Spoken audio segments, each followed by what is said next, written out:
Yes,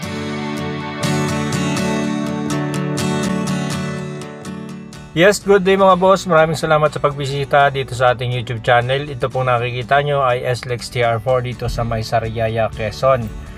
Ito ay meron 66.74 kilometers mula sa Santo Tomas, Batangas hanggang dito sa may Tayabas, Quezon. At patagal ng patagal, papalapit na tayo ng papalapit dito sa may dulo nito, dito sa Tayabas, Quezon. At kaunting tiyaga lang, kaunting abang lang at matatapos din ito at tayo ay babalik na uli diyan sa may Tiaong, Quezon. Tapos papunta naman ulit tayo ng Santo Tomas, Batangas. At mga boss, ito nakikita nyo, ito yung ating huling update dito sa may Sariaya, Quezon, sa may Sampaloc 2. At ito yung ating huling update. Baka hindi nyo pa po napapanood, ay puntahan nyo po para makita nyo yung ating update dito at saka yung mga huli pa nating update.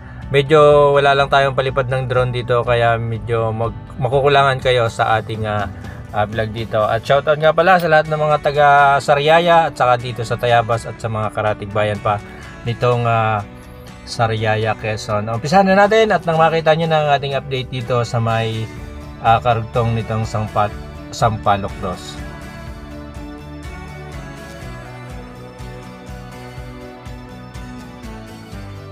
Mga boss, maswerte pa din tayo at kahit pa paano ay hindi masyadong naulan. Hindi katulad ng mga nakaraan, maliban doon sa sinusundan nitong video na to na napakalakas ng ulan. Pero ngayon ay medyo pinagbibigyan pa rin tayo, sineswerte pa din tayo.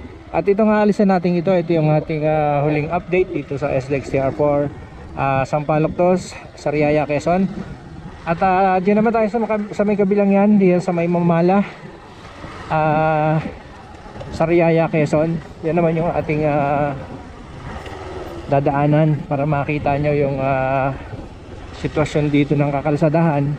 Kaya lang medyo matagal na rin tayong hindi nakadaan dito. At ito yung malaking ilog dito, yung mga tubig niyan ay galing yan ng Mount Banahaw. Ito yung pinakadaanan ng tubig na nanggagaling sa Mount Banahaw. Nahati yan, maraming naghati-hati yung mga inaagusan ng tubig. Kung titingnan nyo sa mapa ay marami yan. Meron dyan isang pinakamalaking daan, yung diyan sa may Lagnas River, Sariaya, Quezon. At itong pag-ahon na ito mga boss ay dito na to sa may Mamala, Sariaya, Quezon. At nang masaksihan nyo ang update dito. Nung huling daan dito, may nagpadulas-dulas din ako dito eh. Pero hindi pa ganito ang tambak, mababa pa ang tambak dito. Ito ang Mamala, pagtaas na ng tambak dito. Medyo mataas na rin ito nung huling punta natin dito, pero mas mataas siya ngayon. Siyempre halos isang buwan na rin naman nang tayo ay huling dumaan dito, kaya malaki ang pagbabago.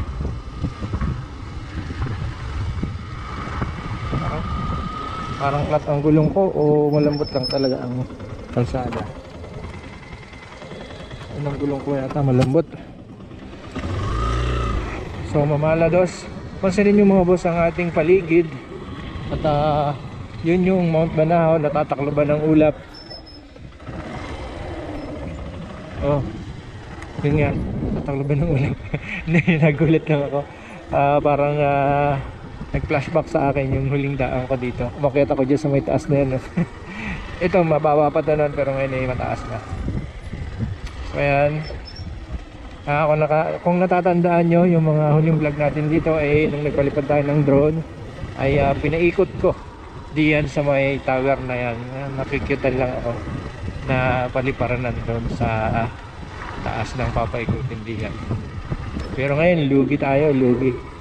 Pero hindi pa rin naman tayo lugi, gawa ng kahit pa paano naman makikita pa rin natin yung kalsadahan. Hindi katulad ng mga nakaraang araw na dumaan tayo dito, talagang malakas ang ulan at puti pa rin. At tayo ay merong kamerang handog at ni GoPro. GoPro, shout out sa'yo GoPro. Yan. At Mamala pa rin to. Tapos sa may kabila doon ay mamala pa din. Tapos mamala tayo. Tawid lang tayo. Yan. Panawirin lang natin ka. Sila nag-aahon. Kain na pa yung namamas dyan laang.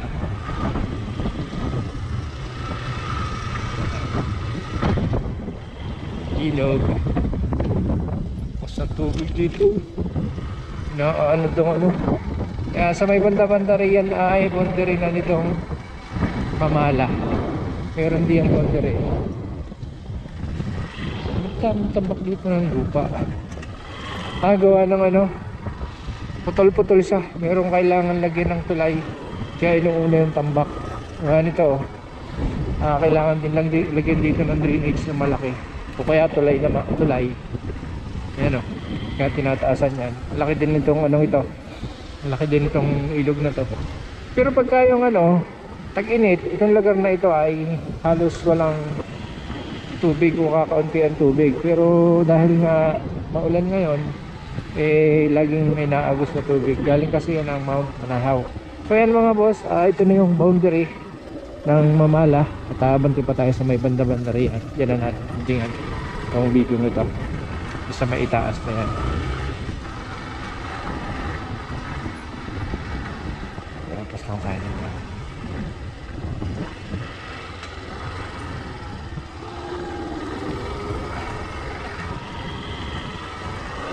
Ayan.